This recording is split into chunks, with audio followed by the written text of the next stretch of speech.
We're in Exodus chapter 2, verse 11 is where we'll start tonight. Exodus chapter 2, verse 11. Remember, as we finish the book of Genesis, the Israelites are kind of the heroes, right? They're related to Joseph, who's the prime minister and savior of Egypt from the famine. And so they enjoy prosperity and success in the land of Goshen, north part of the land of Egypt. And then some time goes by and a new king begins to reign, becomes powerful, and he doesn't know anything about Joseph or what Joseph did.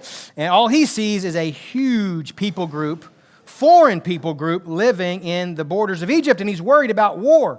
If war breaks out, if a neighbor comes and attacks, what if they side with our enemy and we are kicked out of our own land? So it's his idea to oppress them harshly. He first starts out with taskmasters. This is important for tonight's study. He appoints taskmasters, slave drivers, to make sure that they are being oppressed thoroughly into hard, difficult labor. And when that doesn't seem to quell their numbers or their growth any, they just multiply and increase, he comes up with this terrible plan to have the midwives, those who would be there to help when the babies were born, to kill the boys that are born there in Israel. These godly midwives feared the Lord more than Pharaoh, so they won't do it. They won't have a part of that. And so he then makes this law that if a boy is born to a Hebrew woman, he must be thrown in the river. And as we start chapter 2, we see one of these boys who's put in the river. His name's Moses. And his family, he's a Levite. He's born to his family of Hebrews during this time, and they hide him for about 3 months, and when they can't hide him anymore, they make a basket, his mother does, and she puts him in the river in this basket, and his older sister is nearby. She witnesses what takes place next, and that is Pharaoh's daughter who comes down to bathe in the river, and she sees this baby and decides to adopt this child. Moses' sister runs up and says, "Let me go find a Hebrew woman to nurse the baby for you." And so she goes and gets her own mother and brings. So Moses' mother gets to nurse him for a period of time, maybe 4 years, maybe 5 years. And then she returns him to Pharaoh's daughter. And then Moses is brought up in the house of Pharaoh. And so you find yourself in verse 10. It says, she named him Moses because she drew him out of the water. That's where it stops. Now, if you go back to Stephen's speech in Acts chapter 7, it picks up a little detail in there I think is important. And this is Acts chapter 7, verse 22. It says, "So Moses was educated in all the wisdom of the Egyptians and was powerful in speech and action." I think it's important because what you'll see here is Moses' preparation in Egypt and then his preparation in Midian for the ultimate task of delivering God's people from oppression in Egypt. And so that's part of his preparation there. When we pick up verse 11, it says years later.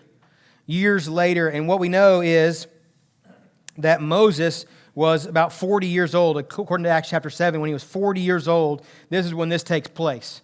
So between verse 10 and verse 11, about 40 years takes place, about probably 36, because he's probably weaned about the age of 4 when he's given back to Pharaoh's daughter. And so he's 40 years old when he steps out of Pharaoh's home. So he's 40 years in Egypt, 40 years in Midian, which is where we'll see him land tonight, and then he's 40 years in the wilderness with the Israelites after the Exodus. So it's a good way to remember the stages of his life and really the stages of the book of Exodus. Verse 11 says it like this: "Years later, after Moses had grown up, he went out to his own people and observed their forced labor. He saw an Egyptian striking a Hebrew, one of his people. Looking all around and seeing no one, he struck the Egyptian dead and hid him in the sand. The next day he went out and saw 2 Hebrews fighting. He asked the one in the wrong, 'Why are you attacking your neighbor?' 'Who made you commander and judge over us?' the man replied. 'Are you planning to kill me as you killed the Egyptian?' Then Moses became afraid and thought, 'What I did is certainly known.' When Pharaoh heard about this, he tried to kill Moses. But Moses fled from Pharaoh and went to live in the land of Midian and sat down by a well. We'll stop there for just a minute. Pick up the next scene in just a moment. So Moses had grown up, and it says at this point, like I said, about 40 years old, he goes out to see his people. Kind of deliberately says that. It's just interesting to think about that. He's grown up in this land. There's his ethnic people group is numbering at this point in the several hundred thousands of people, maybe 1 million people at this point. We think when they exited, as many as 2 million people exited. And so there's a huge people group that he's a part of. And then it seems that at this age of 40, he makes this trek out to go see his people. And so you kind of maybe imagine in your mind, what was he feeling? He felt a certain draw towards his people. Certainly he must have been sheltered from their oppression, because when he sees their oppression, he sees their harsh treatment, he has this very physical reaction to it.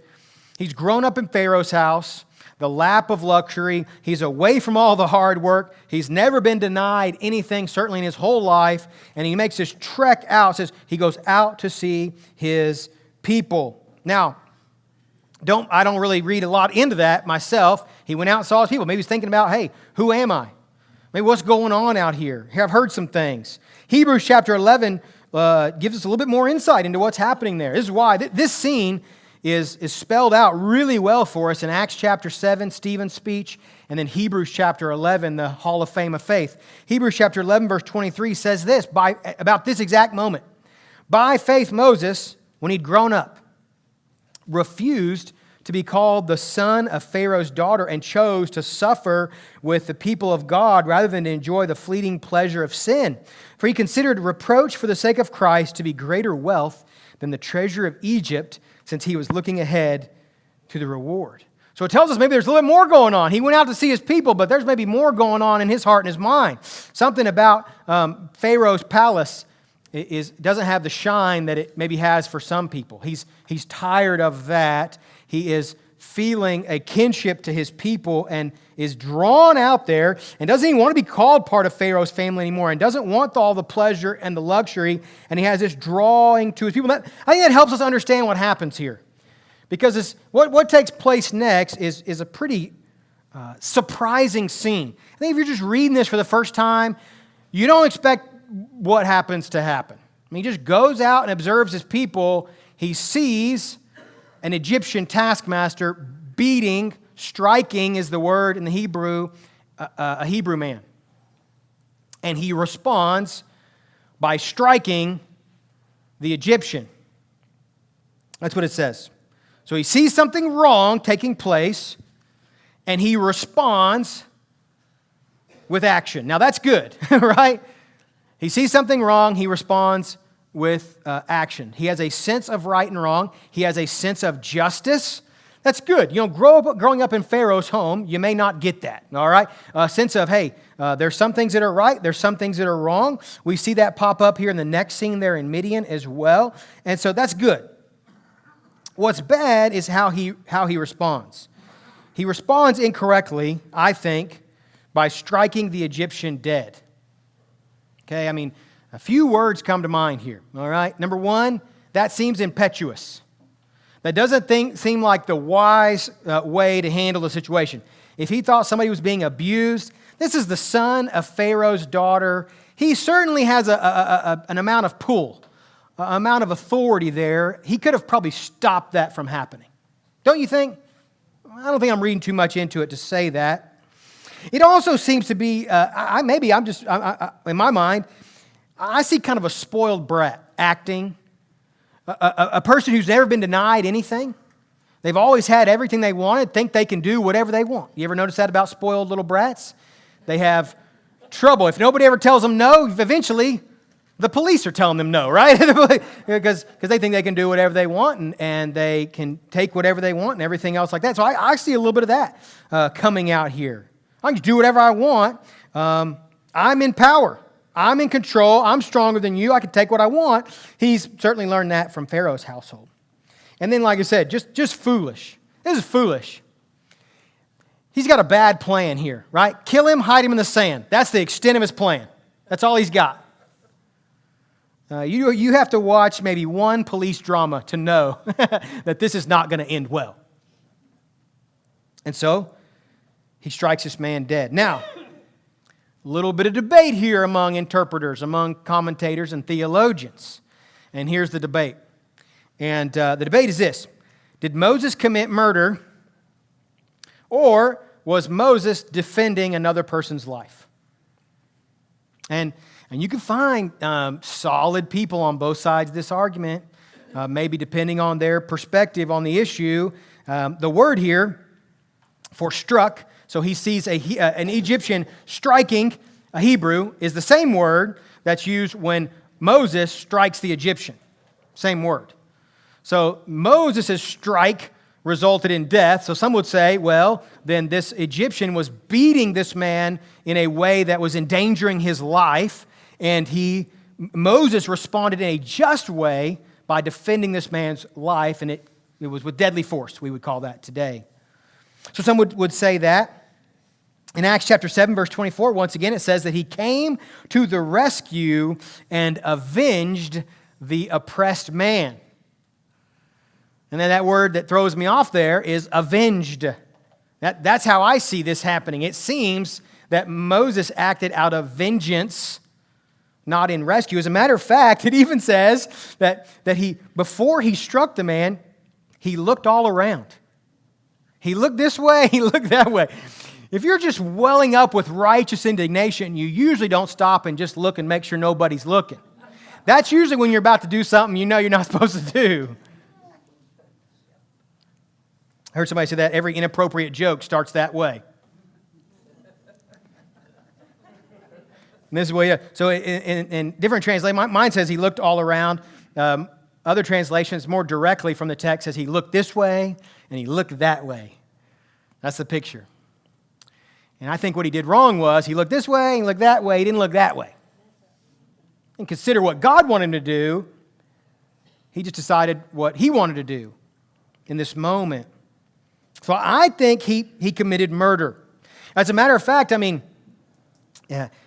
one commentator I read said that it's permissible in the text from what we have that Moses could have even seen this taking place and then waited till no one was around and then struck the man. That's even possible given the language we have here. That could have taken place. Now, if this man's life, this Hebrew man's life, was in physical danger and Moses struck the Egyptian in such a way to rescue the man and inadvertently killed him, that would be a case of self-defense, self-defense, really defending others, but simply the same thing, defending someone else's life and it causing the death of an aggressor. That would be a different scenario. And so some people, here's why I think people push that. I don't think the text necessarily gives us that inclination, but I think here's why some people push that. It's hard to see your heroes do bad things. It's hard, right? It's hard to see your heroes do bad things. It's hard to see godly, awesome heroes of the faith have weak moments, but goodness gracious, we have them all throughout the Bible.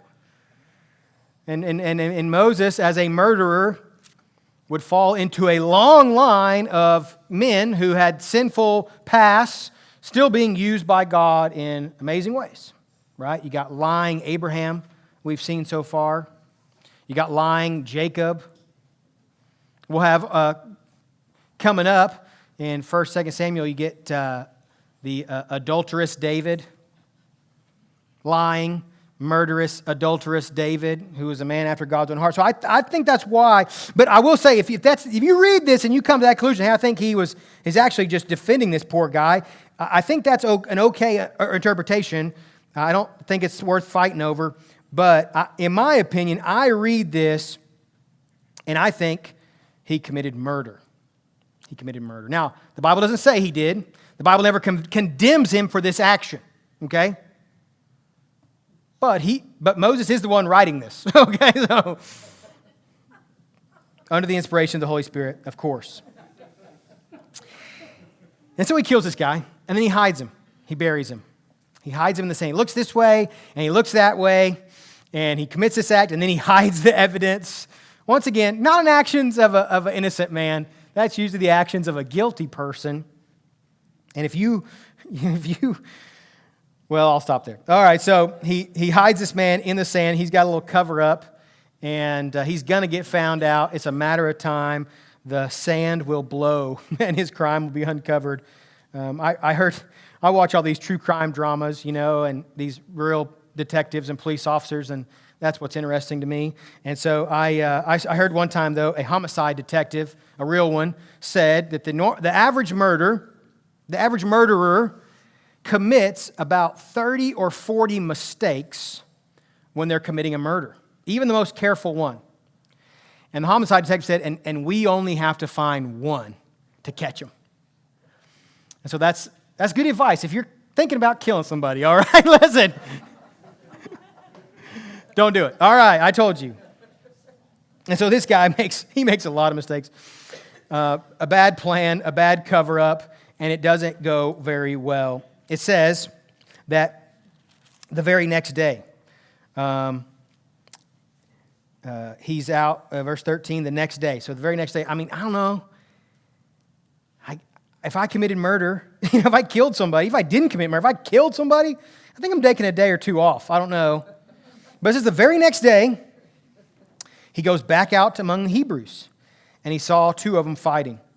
And he asked them, the one who was in the wrong, so the one that was being harsh to the other one, why are you attacking your neighbor? So he's the peacemaker now, right? He sees somebody else being attacked the day before. He strikes them down, an Egyptian, with the Israelites. He's discussing what's going on. This man responds in verse 14, who made you commander and judge over us? Who made you commander and judge over us? Well, the Hebrew doesn't realize it yet. Moses maybe doesn't even realize it yet. But the answer to that question would be God, right? God has made him commander and judge, but not yet. Not yet. The calling of God is important, very, very important.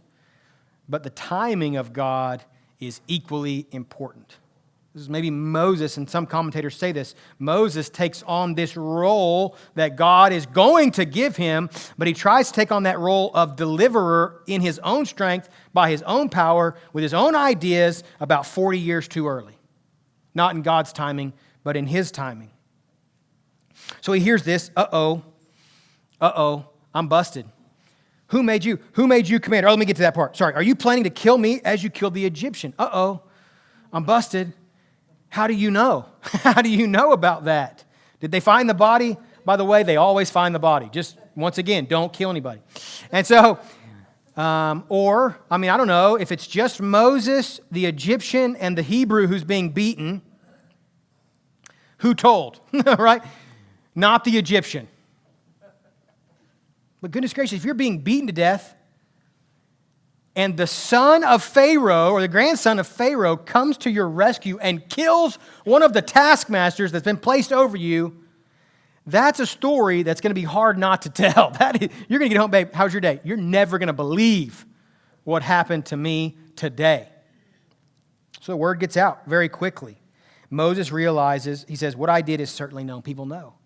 I'm caught. I'm caught. And you know what? I don't know if he thought he got away with it. He only had one day to really think about it, but you never have to think about, I'm caught, if you never have things to cover up in your life. If you're never living a duplicitous lifestyle or covering up for actions that you know are wrong, you're never going to have to worry about this moment of getting caught that we see with Moses. Oh no, it says Moses became afraid, and he thought, what I did is certainly known. Then it says in verse 15, when, let me rewind real quick, because I don't want to miss this point. So notice, Moses is there with his people. He goes out among his people, and even in this moment, he's trying to do something good. We'll argue that maybe he had good motives in killing the Egyptian, but he did something bad. In this moment, man, he's the peacemaker. He's settling this argument. He's doing the right thing. Agreed? He's associating with his people. He's trying to help and settle this argument. And how do his people respond? Well, they reject him. What are you going to do? Are you going to kill us like you did the Egyptian yesterday? He's rejected by his people. Here's what it says in Acts chapter 7. When he saw one of them being mistreated, he came to his rescue and avenged the oppressed man by striking the Egyptian. Verse 25, he assumed his people would understand that God would give them deliverance through him, but they did not understand. And we see that in this verse. They just saw him having killed this Egyptian taskmaster. And so Pharaoh finds out. Pharaoh finds out what he's done. So that didn't take long, right? I mean, at first there's just one Hebrew guy knows about it. Now it seems like all the Hebrews know about it, pretty common knowledge, and then we don't know how quickly, but it seems almost immediately that the word's gotten all the way to Pharaoh. And it says Pharaoh's response to this word, this news is he's going to kill Moses, his adopted grandson. What for? That's the question. Is he going to kill him for murder? I don't think so. This is, certainly Pharaoh and the house of Pharaoh had a certain amount of power. They are above the law. He could be exempt from any law he wanted to be exempt from. Moses kills a guy. He could probably get away with it. He didn't kill just anybody. He kills one of the Egyptian taskmasters. Who assigned the Egyptian taskmasters? Pharaoh. They are doing the work of Pharaoh. This is an edict from Pharaoh the king to assign these taskmasters to harshly oppress the Hebrews.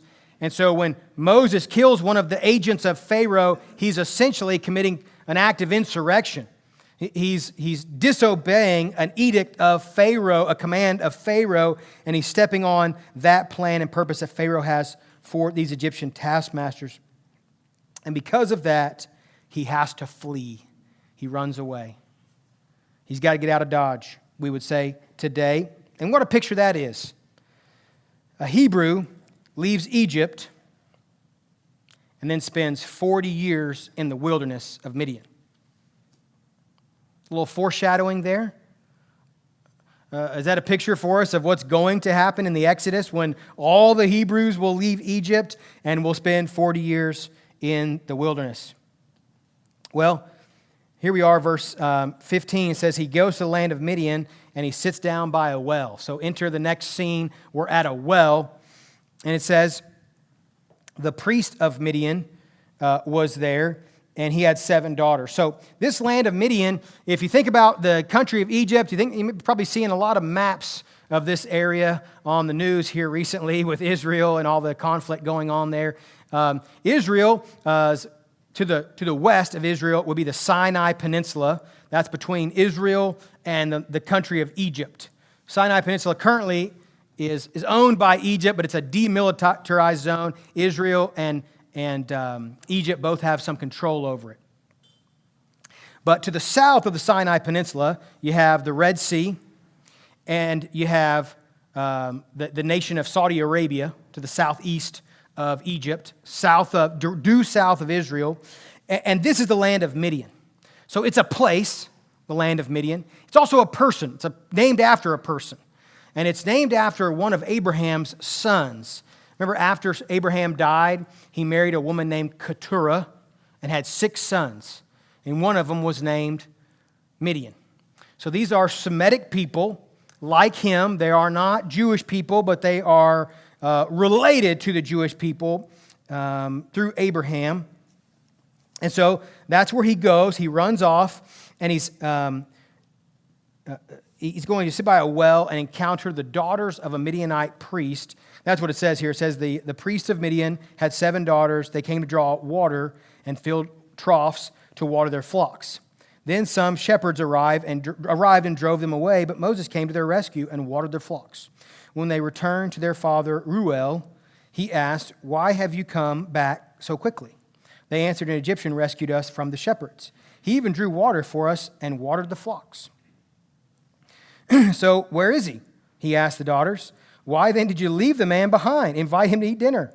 Moses agreed to stay with the man, and he gave his daughter Zipporah to Moses in marriage. She gave birth to a son, whom he named Gershom, for he said, "I have been a resident alien in a foreign land."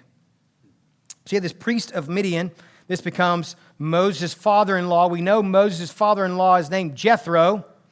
And this is, he's identified, verse 18, as Reuel. Reuel means friend of God. Reuel was the clan name, so he gives his last name first here in verse 18. It'll later identify him by that first name of Jethro. And he's a man has 7 daughters, and he's obviously a shepherd. He has a flock of sheep Remember, they are in the desert. Midian is a desert. It is a real desert. There's nothing out there. And so his daughters obviously bring their flock to a well to water it during the day. But some other shepherds come along, some men, and they would drive these women away. And it seems, by the way Jethro responds, this happened every day. Because he says, why are you home so quickly?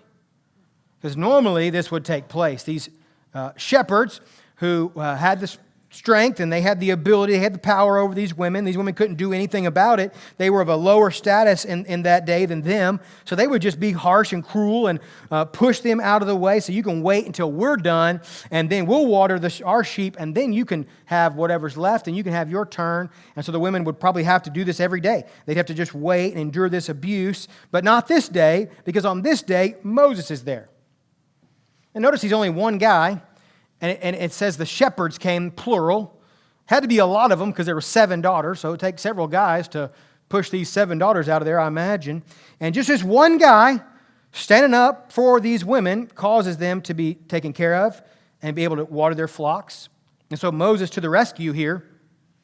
Moses comes in. He does the right thing. He does what men are supposed to do.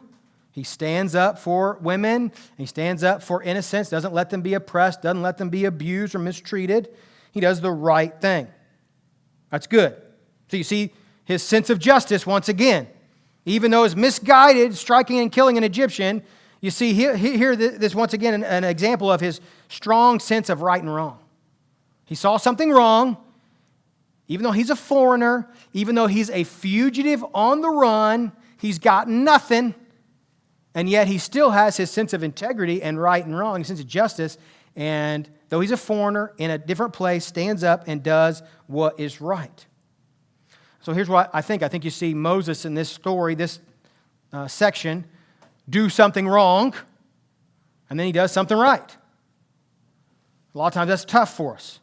We want to see the hero always do what's right.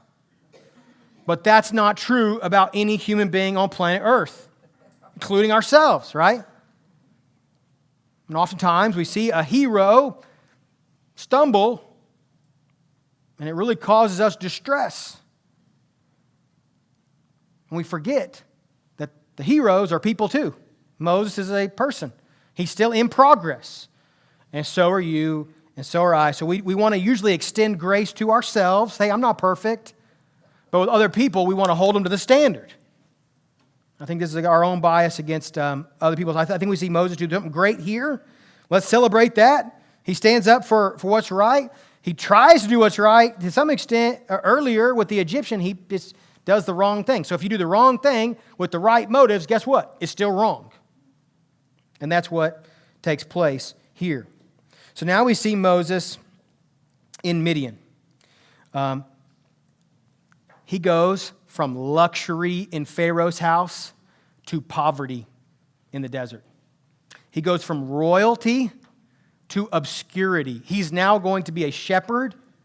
And, while we, in our day and age, we have somebody has a flock of animals or a herd of animals and they take care of them, we think that's pretty neat. That's cool that they know how to do that, and that's a great skill to have. That was not the opinion of people in this time. Remember when the Israelites come to Egypt? The Egyptians don't want to have anything to do with them. The text explicitly says because they couldn't stand, they were disgusted by shepherds. Anybody who worked with animals were disgusting, repulsive to the Egyptians. So he goes from the highest place in society to the lowest place in society. Do you see that in just these few verses? And he goes from wealth, luxury, to absolute poverty. He's got nothing.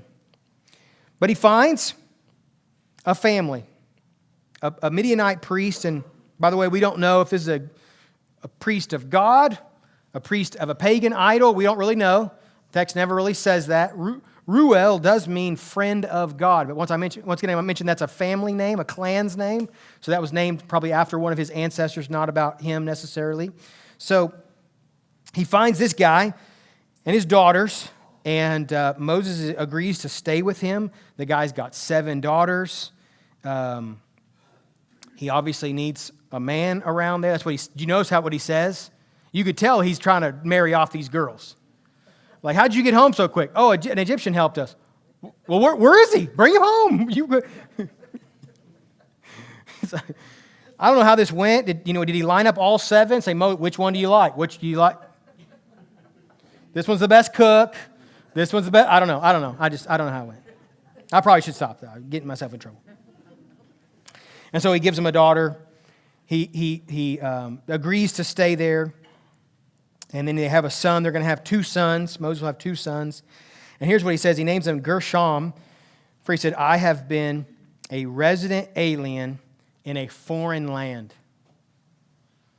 That's kind of a loaded phrase, right? Is he talking about in Midian? Is he talking about in Egypt? Both are kind of true. And so, application here, just as we close, because there's storms coming, don't forget. And you have, once again, what we might call murdering Moses. Moses the murderer. Listen, if you're trying to sell this guy as a big hero and you're trying to pull the wool over our eyes, you probably should leave out this story of Moses killing somebody in vengeance, in anger. The Bible never does that. The Bible shows all the black guys. It shows all those details that sometimes we're like, ooh, David, man, let's just leave out how he got the wife Bathsheba, right? We don't want to know about that. We just want to keep David up there on the pedestal. But the Bible always shows all of our Hebrews. Remember Abraham? I mean, Abraham is the prototypical man of faith, right? And we see him over and over lying about his calling his wife his sister on a couple of occasions. You see his low points. You see David's low points. You see Moses' low points. Just name a hero and you see their low points in the Bible. And the point I'm trying to tell you tonight is that's good news for you and for me. Because none of us are perfect. None of us have arrived yet, right? We're still in process. And if God can use them, then He can use us. And I just wonder. So I don't think Moses was supposed to kill the guy. I don't think he was supposed to. I don't think that was God's plan for his life. And so if that wasn't God's plan for his life, how would God have accomplished, because certainly he would have still accomplished what he accomplished, but how would God have accomplished what he did through Moses in a different way? We could only imagine. But I think because of Moses' actions, he has to go spend 40 years in Midian. And I think God's going to use that. Even though it's a consequence of Moses' actions, God's still going to use that time in the wilderness to prepare Moses to be the leader that he wants for his people. And so you just wonder, it makes you think. I think I told you this before too, I think that God could have got Joseph to be the number 2 guy in Egypt without his brothers selling him into slavery and Potiphar's wife lying on him and the baker forgetting about him, all those things that people did to him that God used to get him in that position. I think God could have accomplished it without all of that sin, don't you think? I think so. And I think God could have accomplished what he's going to accomplish in Moses' life without this decision that he makes. But he makes what seems to be a split-second decision one time. Let's call it what it is, one reaction. One reaction. And it costs him. He has to leave the only home he's ever known and go out into the wilderness and be a shepherd in the desert for 40 years. One moment, one maybe bad decision, maybe one bad reaction to a terrible event. Boy, what a lesson that is. The repercussions are great in his life. And lastly, I would just say this. Moses, I always like to point this out because you have several of these throughout the scriptures. Moses gives us some foreshadowing of what's going to take place in the Exodus. But we also have some foreshadowing here of what takes place with Jesus. Notice that Moses, when he goes to his people the first time, which we just read about, he's rejected by his people. And it's only when he comes the second time that he comes as their mighty deliverer in power and authority. The same thing is true about Jesus. Jesus is rejected by his people, his own people reject him. And who receives Moses? Not his own people. He's received by the Midianites.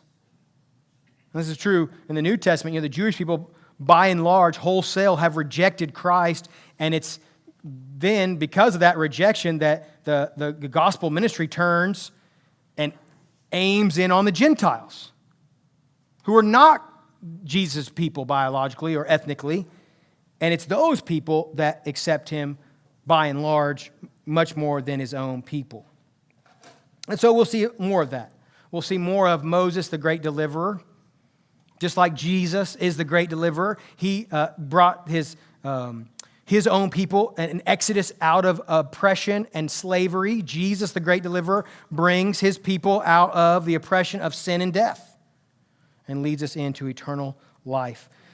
To be continued, more of that. But now we leave. Moses is in Midian, and he'll be there for 40 years. And we'll see what happens next week. Let's pray.